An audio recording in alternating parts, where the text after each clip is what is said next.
This is a special treat that we have tonight. One of my dearest friends, the guy that wrote my book, The Designated Hebrew. The guy is one of the most fabulous writers that you could ever have. I knew Dan when he went to Syracuse University. I knew Dan for many years. And he's one of the greatest guys you could ever meet. Number one, he's a great writer, number one. Number two, unfortunately, he's not a Yankee fan. He's an Atlanta Braves fan, but we won't hold that against him. But he knows everything about the Atlanta Braves, and he knows a lot about the Yankees also. But I just wanted to let you know, Dan, it's great to have you on tonight. Unfortunately, it's not the greatest time. Unfortunately, we lost a lot of players this year, a lot of Hall of Famers, a lot of friends. This has not been a good going on the second year, and it's not starting off real good. But you know, what goes up goes down, and what goes down will go up. And I think this is going to be a better year, hopefully. And I'm glad to have you because you have written a book. You told me that your book came out in '74 about Hammer and Hank. And like we were talking about before we went on live, that Hank was probably one of the nicest human beings you could ever met. Number one, he was such a great athlete. He was such a great ambassador. He was like a Yogi Berra in this game. And you have never heard anything bad about him. And you know, humble guy, Ron. Most humble man in the whole world. And you know, and you had many opportunities, and you wrote the book about him in '74. But when was the first time that you actually met Hank, Dan? In 1965, when I was 17, I was a sports editor at my high school paper in New Jersey, and I was a Braves fan. So I got credentials from the New York Mets, and I got to go before a Braves-Mets game at Shea Stadium, which doesn't even exist anymore. And I met Bobby Bragan, who was the manager then, and Hank Aaron, Eddie Matthews. It was just great. Well, I know that Hank loved you, and you know, I mean, all the Braves loved you because you know, from Bobby Cox to Pat Corrales to you know, to Glavine to Smoltzy and to Maddox, they love you. I mean, you are the. I'm living in Atlanta. You living up in New Jersey now, and you wearing. Look at all the stuff that you're wearing. You're wearing all Braves, and I knew that you would. And you know, I got my little beanie cap on with the Yankees, and but it's nice to be able to you know, to reminisce and to talk about you know the great ball player that Hank was on, and what he did for the game of baseball, and you knew his wife probably real well, and you know, I did not know even to this. Now, did he die of old age? Did he have a problem, or did he die of the virus? How did he pass away, Dan? Well, to my knowledge, he in 2014 he slipped on the ice near his home in Atlanta. There was an ice storm, and he had to have a hip replacement after that. And he's been on a walker since then, and his health hasn't been terrific since then. But he was going to be 87 years old on February 5th. So, you know, that's kind of that age where you can pass away in your sleep too. Don't say that. You know, it's making me think. You know, I mean, I don't want. You know, hey, enjoy it while you can, Ron. I let me tell you something. Why do you think I'm doing this? You know, I'm doing this because, you know, at least I'm in the game of baseball. At least we got wonderful fans out there. We got Yankee fans. We got all types of fans. They're not Yankee fans.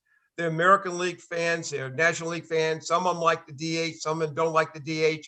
But it's giving them something back to what we have, like you and I have an opportunity to give back to the people that took care of us, all the people that read your books, and all the people that supported you, and all the people supported me. And even though I probably don't know like 75% of the people that were on my Facebook, I got to meet new friends, and it's wonderful to meet people. It's wonderful to be part of the game still. Unfortunately, no old timers day and no fantasy camps for us. And I know that, you're talking about, you think spring training is going to start probably maybe a month later. And, I was reading, I was thinking about they said it was going to start on time. That's what they were talking about. And it's not going to start on time because it's just too much problems out there now. And I just know that we're going to have a baseball season somehow, somewhere. We are going to have a championship like last year. And hopefully we're going to have a real good season. And hopefully the Yankees and the Braves will be, maybe in the World Series against one another. It'll be fun again. It might be another Jimmy Leyritz home run that will cause a lot of confusion for the Atlanta Braves. So, but I'm hoping when we have another Lou Burdette who beats the Yankees in Game 7. Yeah, you see, you remember that. I don't remember that. I don't remember the Braves.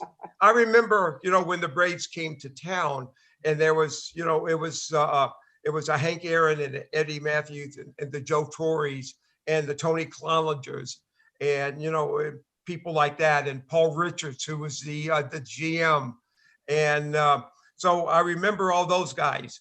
But I never, unfortunately, maybe fortunately, I didn't get to play because I wasn't that old at that particular time. I remember them, and they did a lot of great things to the city. Atlanta, you remember when there was only the Atlanta Crackers that we had a minor league team here at that particular time. And then when the Braves came from Milwaukee to Atlanta, and Hank Aaron came to Atlanta, and he became the star. And I had an opportunity to play against him for 2 years when the Braves, when Milwaukee, when he came to the Milwaukee Brewers, and he played for 2 years, and I played against him. And I was a DH, he was a DH. And just watching him swing that bat, it was sweet as sugar to watch him swing. And you get to the ballpark early, he's out there working, he's doing everything that he possibly can by taking extra fly balls in right field, where he was a great right fielder. People don't realize that. And he was a great, he had great speed. He was just a great ball player. I mean, he was the best of the best. And, he was the home run king. We're talking about it whenever anybody talks about who's the home run king, it's Hank Aaron. I don't care what anybody says. These other people is an asterisk. These other people is like, to me, it's like a fantasy thing. And he's the real, from Babe Ruth to Hank Aaron. He's the guy that broke the record. Really, my good friend who he hit the home run against was Al Downing. And Dal, and Al is, you couldn't find a nicer human being than Al, and Al loved that. And a good friend of mine who caught the ball in left center field was Tom House. And Tom House, but I haven't seen Tom House in a long time, but he was a real good pitcher for the Braves. He was a good relief pitcher. Dan, I have a question. Yeah. Sorry, Dan, you wrote a book about Hank Aaron, didn't you? Yes. When was that? Hammer and Hank, the Hank Aaron story. It came out in 1974, just before he broke the record. Okay. How was that a whole experience? Can you tell us about it? It was a lot of fun. And I actually met his bat boy, Kevin Barnes, who is now a regular beat reporter, a broadcast reporter in Atlanta. And he was a bat boy for the Braves. I knew Hank Aaron. He was only 18 at the time. And he gave me some great inside stuff about Hank Aaron.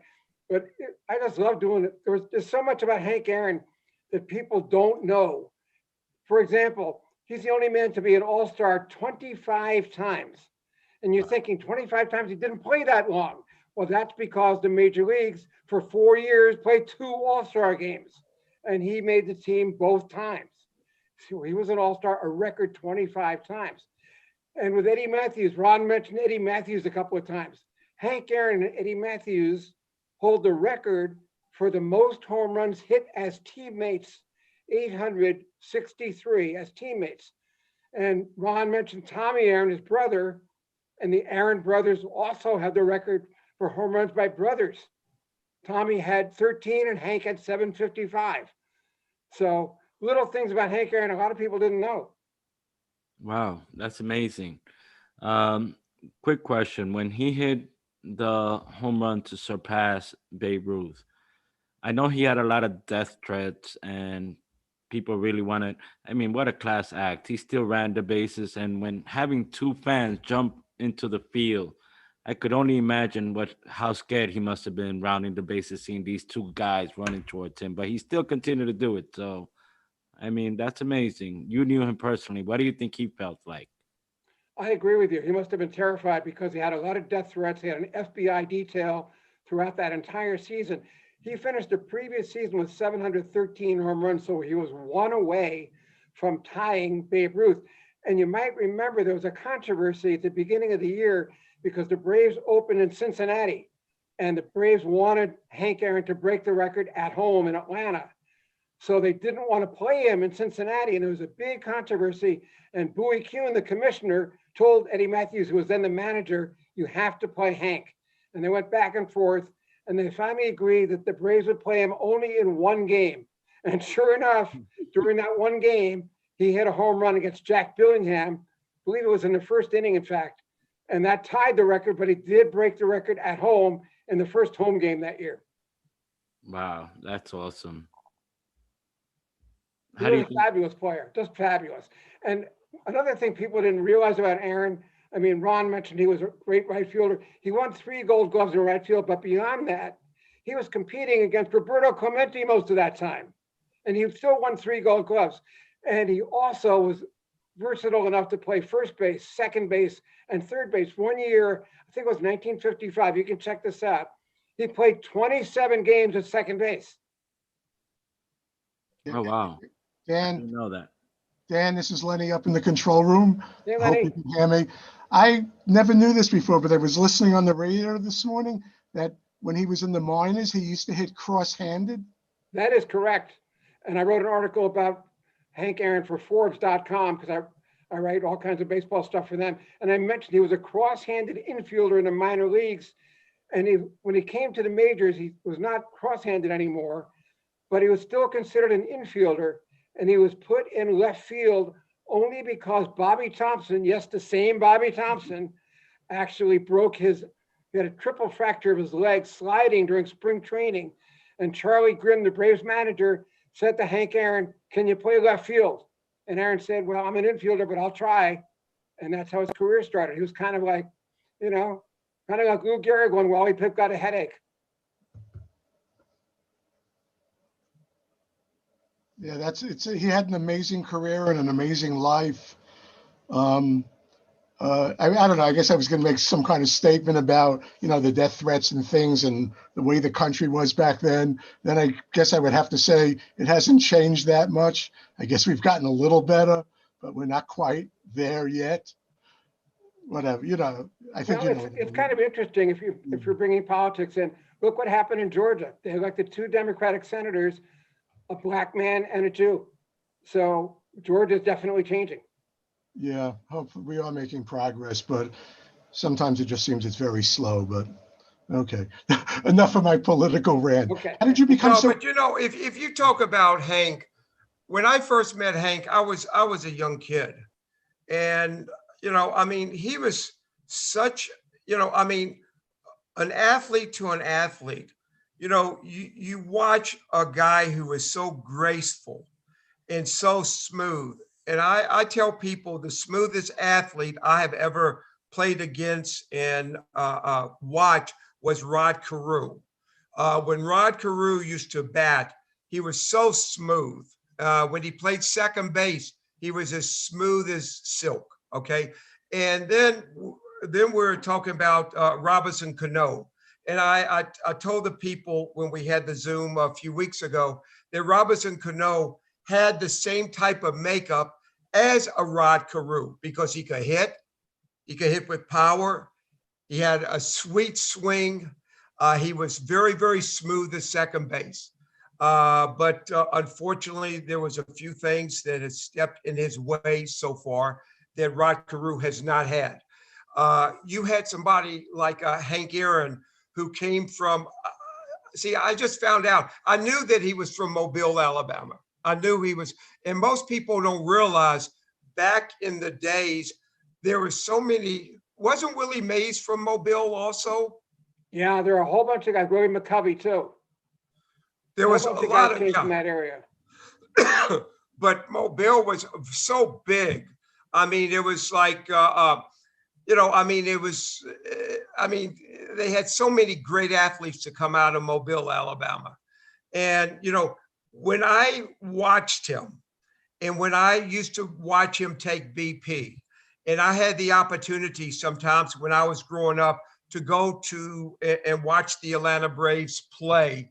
I remember the Braves played when he faced Sandy Koufax. Okay. I don't, to be honest, I don't know. I don't remember what he did against him, but whatever he did against him was, his first swing is like his last swing. It's so perfect. He has such a perfect swing. And they're always talked about, everybody talks about now the launch angle. This guy's hitting a 500-foot home run.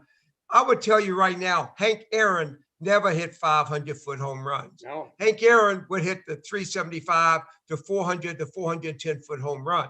But that was all day long. And, with the ball was not juiced up like it is now. But his wrist, and people don't realize, if you go watch Hank now, there's going to be a lot of movies. I know that, I guarantee you, I don't know, you probably could tell me, did Ken Burns ever do anything on Hank Aaron? Do you know? No, not especially Hank Aaron, no. Okay, so there might be a documentary that's going to be about Hank. And this, they gotta be. And people, baseball fans, or just sports fans, just watch his swing. And here's a guy, like I tell people, and I told you many times, even when you wrote my book, okay, you see the ball, you swing and you hit it. Now they make hitting so complicated. Back then, when he started off, and when they couldn't catch the train and stay at the same hotel as most of the people. I mean, just think of the tough times. And myself growing up in the times down south when the KKK was very, very big, okay, and the John Birch Society. And I remember on Peachtree Street, and every street in the downtown Atlanta is Peachtree Street, but I remember when my father had a small jewelry store on Alabama Street, and they used to have the march of the KKKs down Peachtree Street, and they used to give out pamphlets. And, you look, hey, I'm 12, 13, 14 years old, and I'm looking at these things, and these things got, blood on them like a cross and stuff. I mean, I'm looking at it, and my parents would always make me turn away. And, I wanted to see it. And, because people always ask me about that. And I think it made me a better and stronger person to know what they went through, okay, and what the Jews went through. And people don't realize that. When you are a minority, you have a lot of problems. And when Hank Aaron or Rico Cardi or any of those people that played on the Braves, they had a problem, even especially in the minor leagues. And it was very, very difficult. But getting back to Hank, Hank was, you could go up to Hank and talk to him about hitting, and Hank was just like a normal person. And you've been with him for more than I have.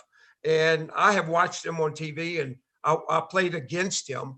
And he was just a phenomenal athlete and a phenomenal person. And nobody could ever say anybody could ever say anything bad he ever said about anybody, ever. And when he having all those death threats, he never came off and, made like, they better not do that and this and that and whatever. I mean, he was a man. And even to this date, unfortunately, when he passed away, he had, he used to go to the old Atlanta ballpark, Atlanta Braves ballpark, and the new ballpark, and he used to walk on that field. And when he used to walk on that field, he was an icon. He was a special person. And you know how a superstar, when they walk out, they have that awe about them. He had that awe everywhere, everything he did. I remember Phil Necro gave me an award.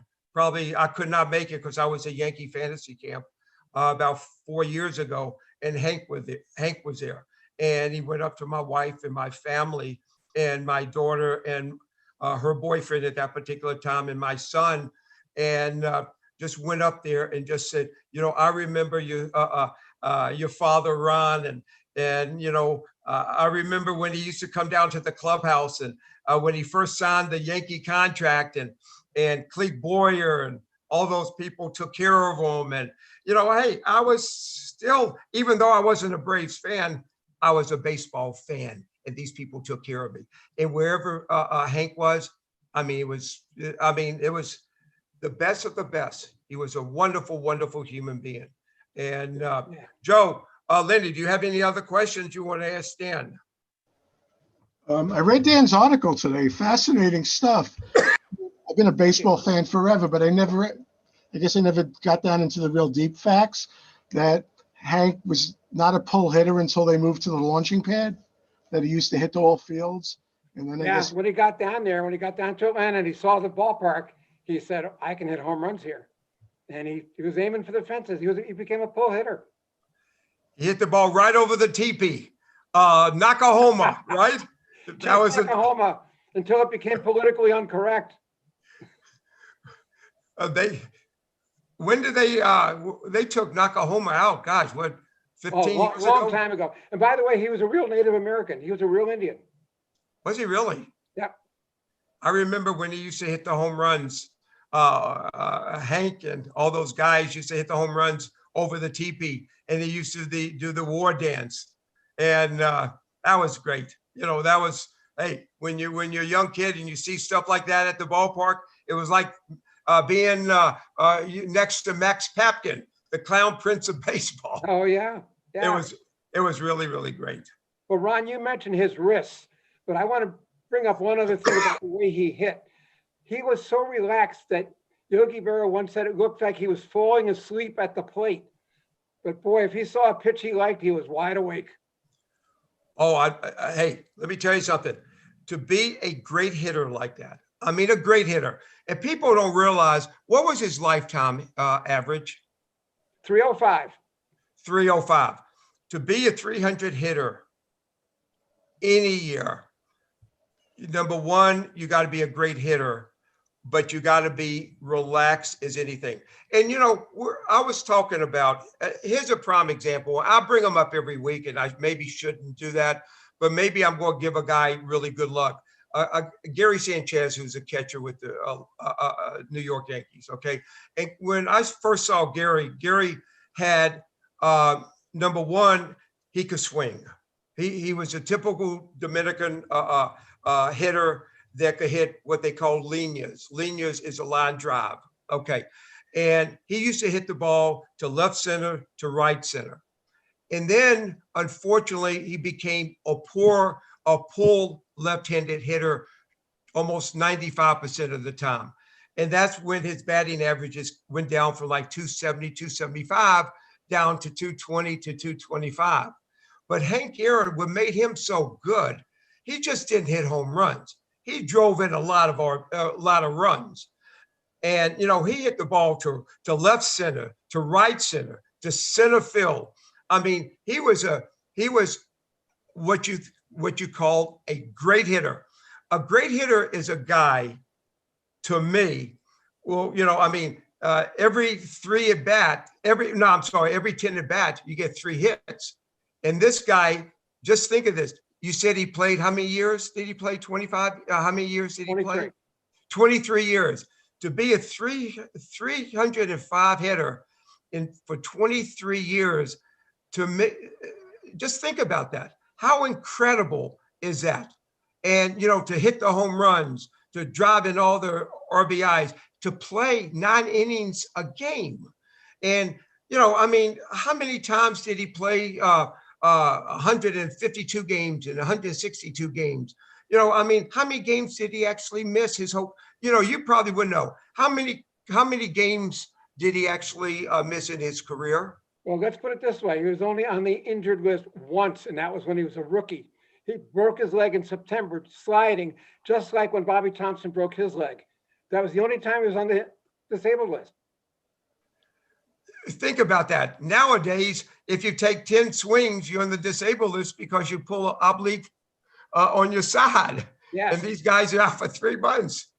Just think about that. I mean, you really have to be a very great baseball man.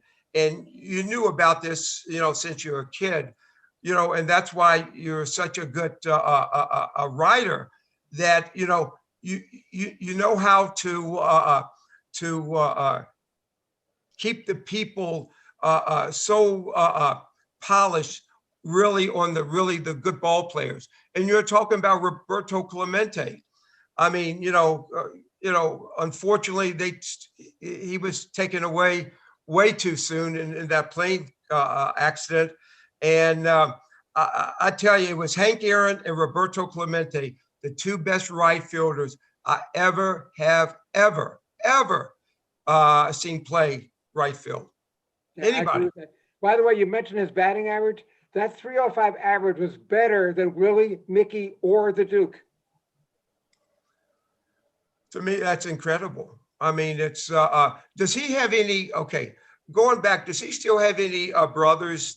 He had, what, 8 brothers and sisters? 8 siblings altogether. Yeah, 8 brothers and sisters, yes. Was he the last one living? I can't answer that because I really don't know. Okay. So most of his people are still in Mobile, or no? No, I don't know if they're there or not. But Tommy Aaron was only 45 when he died. He had leukemia. Yeah, correct. I mean, that was such a, that was heartbroken. I mean, that was, I mean, you just started thinking about people, unfortunately, passing away. You playing baseball, you're 19, 20 years old, and, somebody's 45 years old passing away. And now, you up in the age a little bit, and all your friends, and, it's so many people that been in the Hall of Fame, and teammates and players that we played against and played with. I mean, people don't realize it's such a small fraternity out there. Now, let me ask you a question. Who was his roommates on the road? Do you remember that? Oh, I'm sure he had a lot of different ones, but I don't know. Toward the end, he had a single room, of course, but before that, I really don't know who his roommates were. I think maybe Wes Covington for a while. I'm really not sure. Really? Yeah. I mean, back then, we had to have roommates back then, and then the collective bargaining, we got very, very lucky that we had single rooms. And we're very lucky about that. But, Dan, it's, when you wrote my book, and I think we always, when we always did things, we always did book tours, and we took the down to Mississippi, the American Queen down to Mississippi with Art Shamsky, Fritz Peterson. It was you, it was me, and who else was? Who was the relief pitcher that we actually had? What was his name? Tom Hankey. And we had him, and we always talked about the older guys. And remember, Al Clark just had his book to come out, I believe, and you're talking about that. People don't realize, what were you saying, that Hank Aaron was never thrown out of a baseball game, ever? Never thrown out. Unlike Bobby Cox, was thrown out 158 times. which is How a many record. times? How many times did he get in arguments? I don't even think he argued, did he?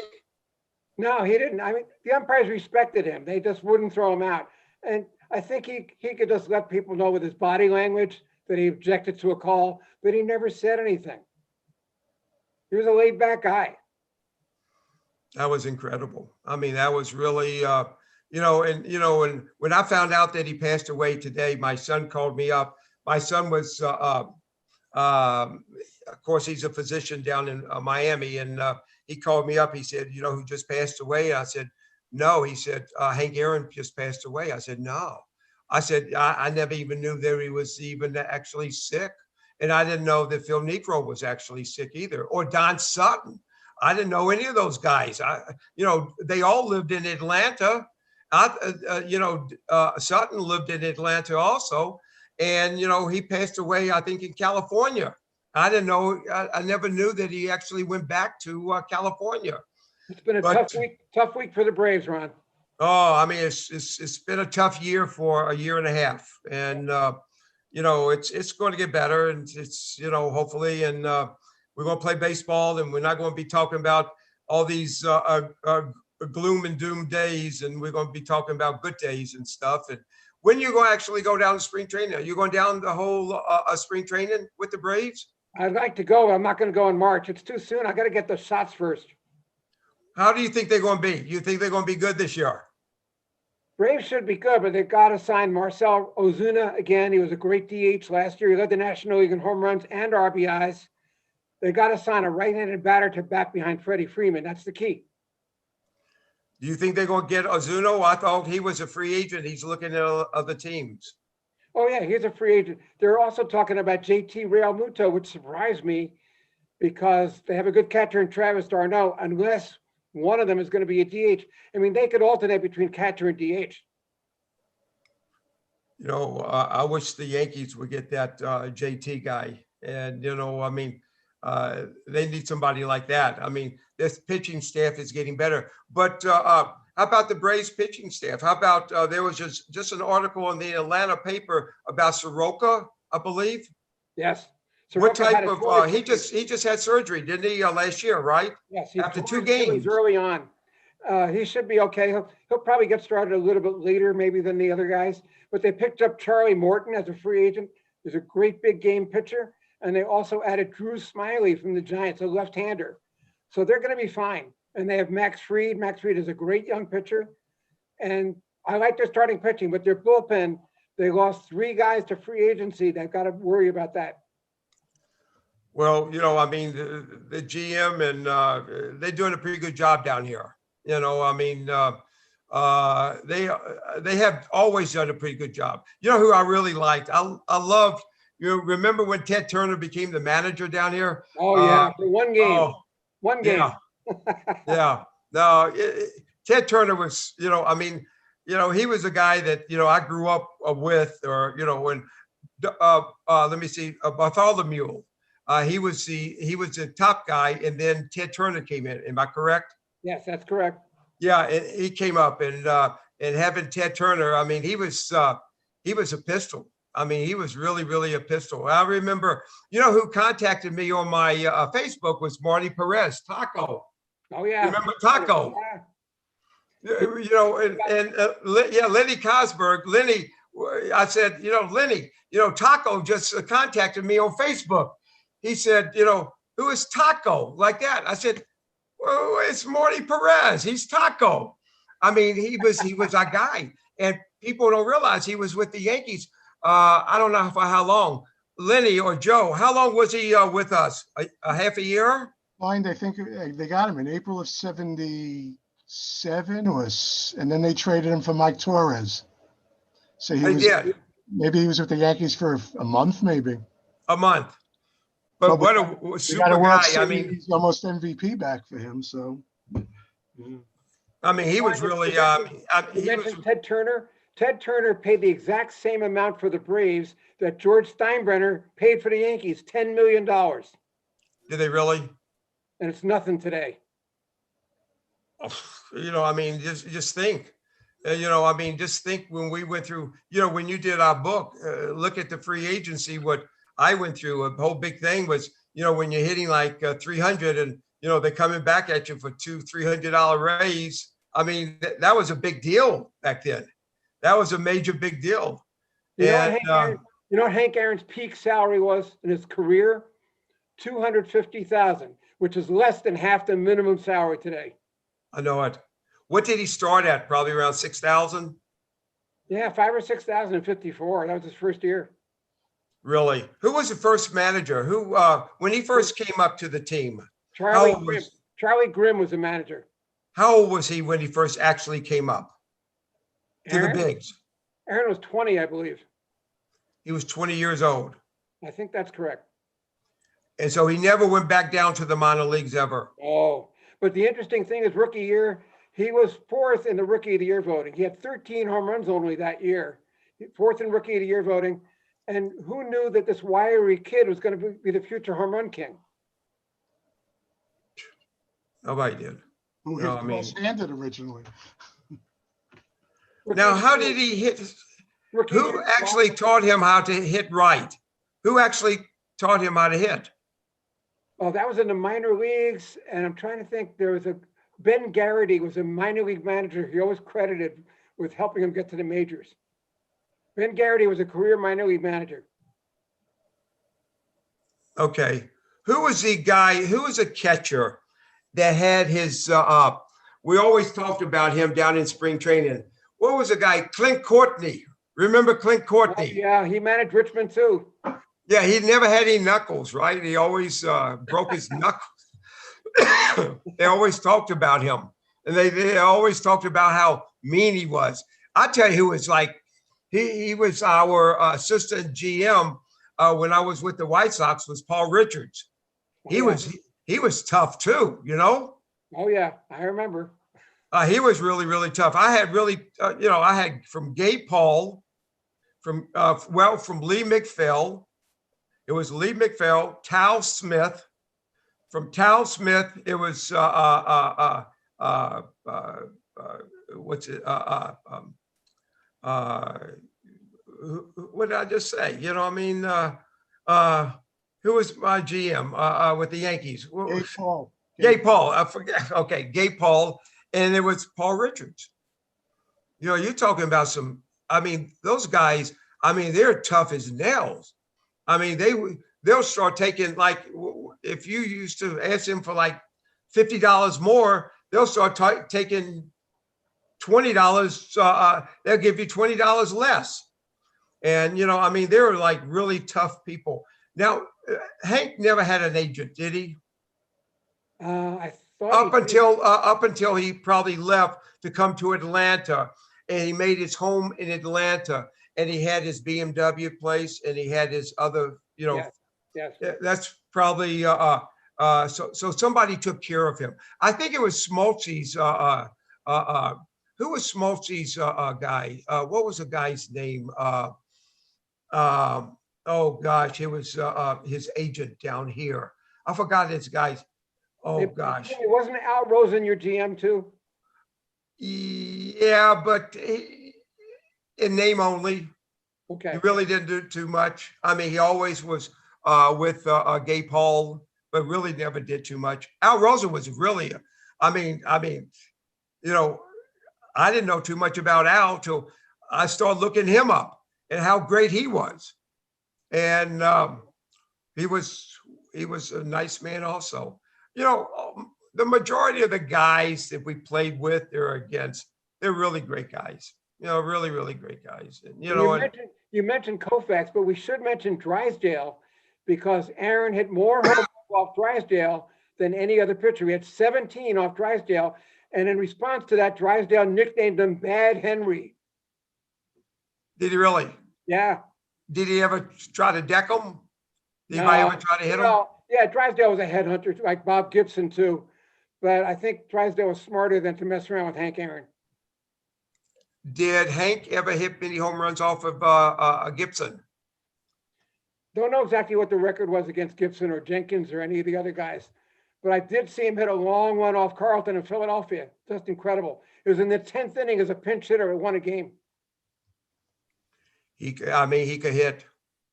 I Oh, mean, yeah. when you used to listen to take batting practice, he could take batting practice as well as anybody. I mean, you could hear the, uh, how really you take the great hitters, you take the Ted Williams, you take the Richie Allens, and you take the Mickey Mantles and the Hank Aaron's. Whenever they used to swing and used to take BP, you know that they're in the cage. Do you know that in his whole career, Aaron hit only one walk-off grand slam? It was in 1962. The Braves are losing, going to the bottom of the ninth inning. Tommy Aaron came up as a pinch hitter, hit a solo home run. 3 batters later, I should say 4 batters later, Hank Aaron hit the game-winning grand slam. Braves got 5 runs and beat the Cardinals.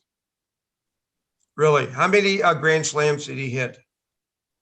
Offhand, I don't know the answer to that. I think he had 9 walk-off home runs, but only 1 grand slam. Really? Yeah. Well, I mean, it's sad to, I mean, it's great to listen to what he achieved, but it's so sad in this day that, one of your friends and one of your compadres and one of your, one of your people passed away, and, one of the best ever. And there's not going to be another Hank Aaron. No. You want a funny story, Ron, about Hank Aaron? What? Remember Harvey Haddock's perfect game that wasn't? May Sure. 26, 1959. He pitched 12 perfect innings in Milwaukee County Stadium for the Pirates. Lou Burdette gave up 12 hits, but no runs. In the bottom of the inning, bottom of the 13th inning, Felix Mantilla was safe on an error by Don Hoke. Eddie Matthews bunted him to second. And that brought up Hank Aaron. And no, I'm sorry, Eddie Matthews. Let's see, I got this a little wrong. Eddie Matthews bunted him to second. They walked Hank Aaron intentionally. Then Joe Adcock came up and hit the ball over the fence, which would have been the first hit of the game. And actually was the only hit of the game. However, Aaron ran to second base and seeing the ball go over the wall, got excited and went right to the dugout. And so Adcock, who had his head down in his home run trot, passed Aaron and was immediately called out for passing the runner. So the 3-run homer became a 1-run homer, and the final score was 1-0. Adcock should have been a out also. It was 2 outs, right? Yeah, Adcock was called out for passing a runner, but the game was over. It didn't matter. The winning run had scored, but it didn't. It counted as a double, not a home run. Really? Yeah. Let me ask you something. Do you have any books coming out now? Nothing new. You got to talk about your book for a minute. Well, the book I did this year was called The New Baseball Bible: Notes, Nuggets, Lists, and Legends from our national pastime. 480 pages, $20. Get it at Amazon.com. There's a big section on Hank Aaron versus Babe Ruth, and I'd like to mention a couple of little facts from that. Their birthdays were 1 day apart. Hank Aaron was February 5th. Babe Ruth was February 6th. Another oddity is they both started and ended their careers in the same city, but with different teams. Babe Ruth started with the Boston Red Sox and ended with the Boston Braves. Hank Aaron started with the Milwaukee Braves and ended with the Milwaukee Brewers. So they both started and ended their careers in the same city. So these guys were intertwined for a long time. Really? Let me ask you a question now. What do you think about the DH? You think it's going to be in both leagues? The way Marcell Ozuna hit last year, I sure would like to see it. But I also get a kick out of watching pitchers hit. Remember Tony Cloninger, 2 grand slams in a game? Yeah, but you're talking about one guy. You're talking about, there's not too many guys. Bill Stottlemyre, Cloninger, I know. Warren Spahn, 363 wins and 363 hits. He could hit, often used as a pinch hitter. Okay, but you're talking about the old brand of baseball. Or how about the new brand of baseball where these guys don't even know what a bat is? What do you think? Okay, don't say what you, I want to know what you think's going to happen. Tell me. I think we're going to have the DH, but we might not have it this season because if we were going to have it, they would have decided it by now. They might wait till the new basic agreement, which will be negotiated after the season is over. It's in December, am I correct? That's right. So you don't think they're going to have you think they're going to have how are they going to do this? Are they going to have like the East against the West and all that stuff the same way they did last year? I don't think so. As I said earlier, I think they're going to just lop off the first month of the schedule and pick up the schedule and play the rest of it from there. So you don't think there would be a universal DH? I would like to see it. The irony is both sides want to have it. Why they're waiting so long, I don't know. Spring training starts February 17th, unless they postpone it, which I think they probably will. Well, they got to. I mean, that's 2.5 weeks away. I mean, I know. You don't have anybody at Yankee Stadium now. You have the security guard there. Have you been down to the Bowery? Have you been down to the have you been? Did you like the new ballpark at the in Atlanta? Oh, it's beautiful. It's a great ballpark. It's terrific. I like it very much. Do you like it better than Yankee Stadium or Citi Field? Citi Field I like because it looks like an old ballpark, just like the one in Philadelphia, Citizens Bank Park. And I like Truist Park too in Atlanta. But Yankee Stadium to me, it looks like it's a stadium. The other ones are ballparks. More homey. Yeah, the stadium is more like a museum. Am I right? Yes. Oh yeah. But it's tradition, Yankee tradition. That's okay. Baseball needs variety. Well, maybe when I leave this beautiful earth, maybe they have all my equipment there at New Yankee Stadium hung up, Your bats already in the Hall of Fame. I know the bats are all in the hall. Yeah, but I got some pictures up at in the suites up at Yankee Stadium. I got some stuff about. You think they'll take my shoes and put it in the suites and stuff and hang it up on the walls? I mean, they should put your jersey up there. You're famous number 12. No, there's a lot of people that wore number 12. I just did something with Jim Spencer, and I forgot that Jim Spencer wore number 12. And people don't realize, and you remember Spence, what a great ball player he was. I mean, you covered him with Al Clark's father, right? Yes. Yeah. Bill Clark, that's right. Yeah. I remember when I was on the DL, and I used to sit up at the stadium. Well, when I used to go up in the press box, and I used to see him up there. I used to see Clark up there, and I used to see all those guys, and I'm looking at all these guys and seeing, that should be a base hit. That should be a base hit.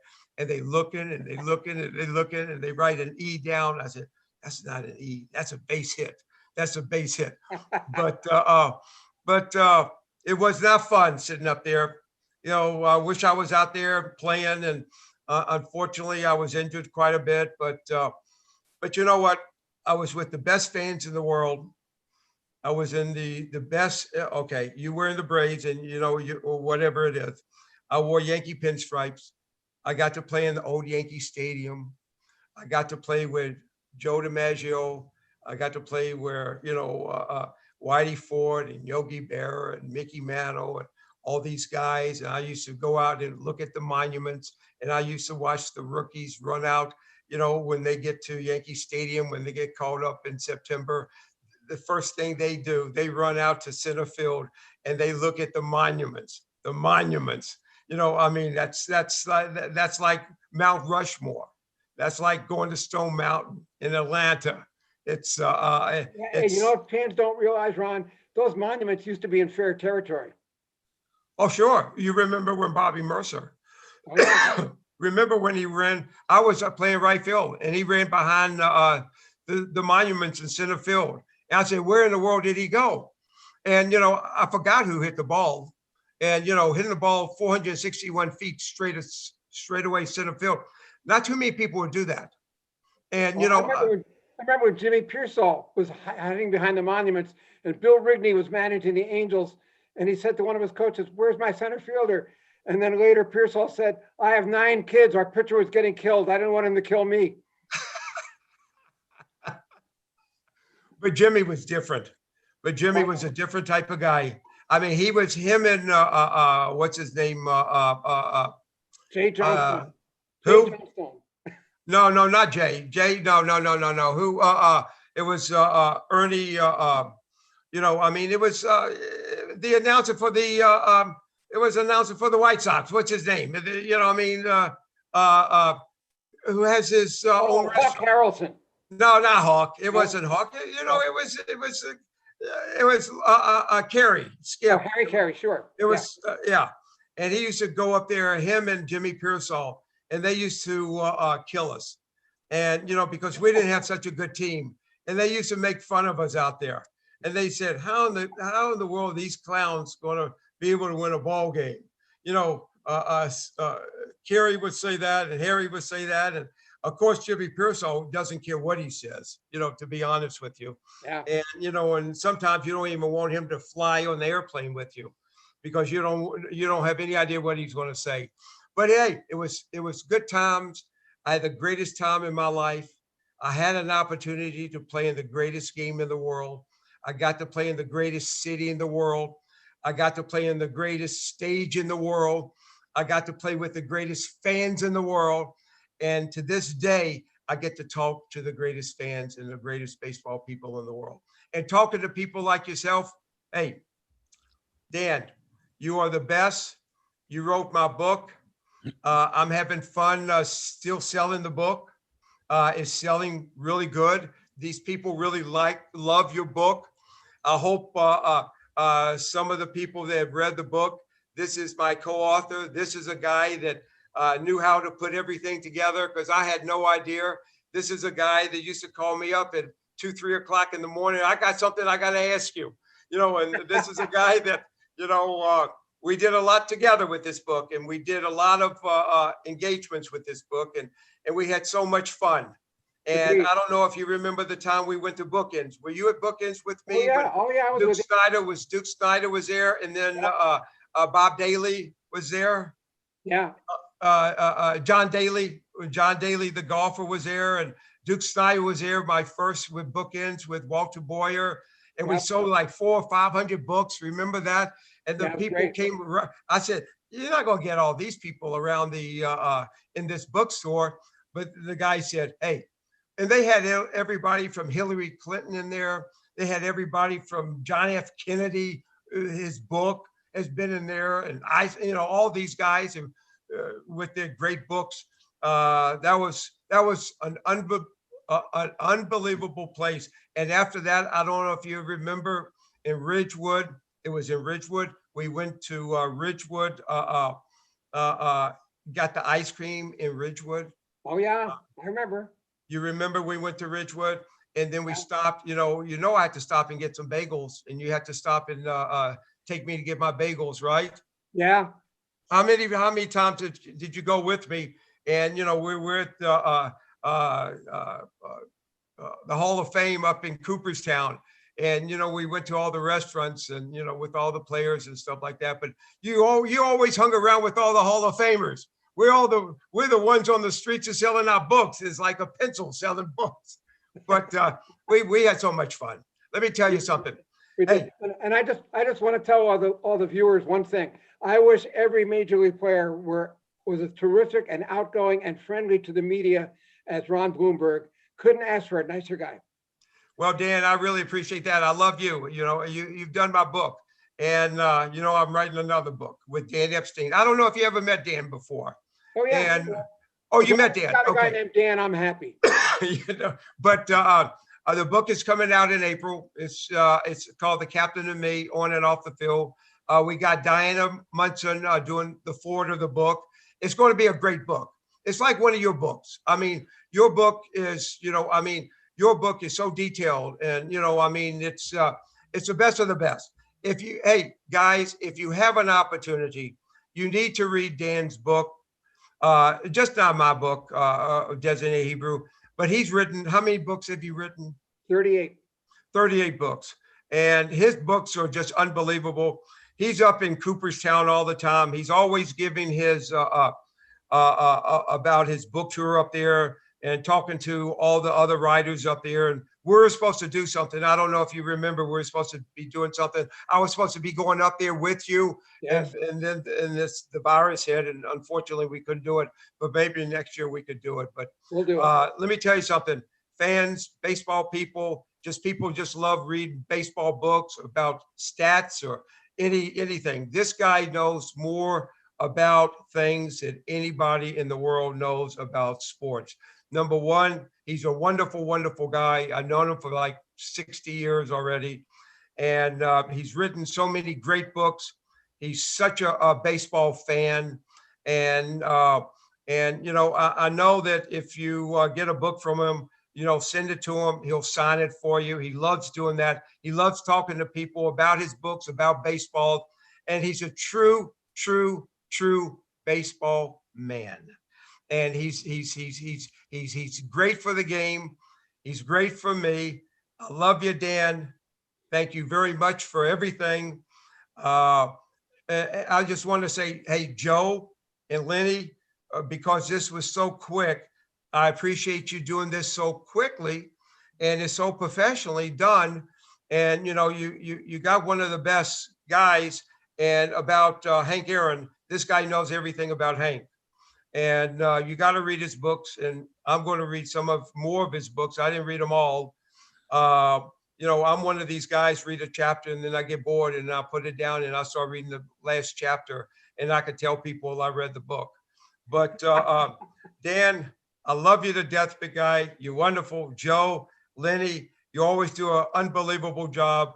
And I just want to let you know one more thing. Joe sent me something in the mail today. It got to me and I had no idea. I was so excited. I thought it was like one of those iPhones. So I still got a flip phone. Okay, this is only, you knew that. And this is the only thing I know how to do. Okay, but I opened it up and it was something that I had to put on a computer. And I was going to say, Joe, how in the world am I going to try to put someone on the computer? I can't hardly even turn one on. And, he told me this is very easy. He said, whenever I talk to people, my lighting is no good. I tell people I still got a regular light bulb. I don't have one of those LED bulbs in. I got one of these 60s GE light bulbs, and they burn out real quick. So they don't have the real big LED bulbs in it. So, but anyway, fans, I love you to death. Thanks for coming on. I got a nice story that's coming out about one of the guys that we started the game with in 1972. It's about Sparky. And I wrote a nice piece about Sparky, who started the 72, the surge of the New York Yankees. This is a time when the Yankees started getting a little bit better. And with him, it became real great. And, but anyway, Dan, I love you. Anything you need from me, I'm here for you. Anything you want to talk about, I'm here for you. I know that you're going to be going out and you lost so much weight and you look good. So you're not eating those New Jersey bagels anymore, right? So you're not going out. Nobody's going out anymore. But pretty soon we'll be going out. We're going to be playing baseball. It's going to be fun. And Joe, Lenny, y'all the best. Dan, you're the best. Tell your family I said hello, big guy. Dan, thanks thank for you for everything joining what you've us. done. Dan, I love you. Thank you, Ron. Thank you for taking your time and doing this with us. Thank you for thinking of me. Well, you have great stories. You have great books. Thank you so much for sharing.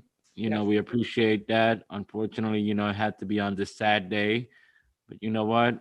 His memory is going to live on forever. I agree. It's like a New Orleans jazz funeral when you celebrate the man's life. That's right. We need to celebrate all the good things he's done in this life. Yes. I got to say one more thing. Heaven is going to have a heck of a good team. Believe me, they're going to have a heck of a good team up there. And, they could pick whoever they want to. It's no one of these bats and no one of these stick balls where you put your hands over the bats and everything like that to pick a player. Hey, whatever guys that they have on each team, they got the best of the best. They do. Love you, Dan. Thank you very much. Joe, Lenny, thank y'all very much. And I'll talk to you soon. All right. Thank you. Thanks, Dan. Thank you. Love you, big guy. Thank you.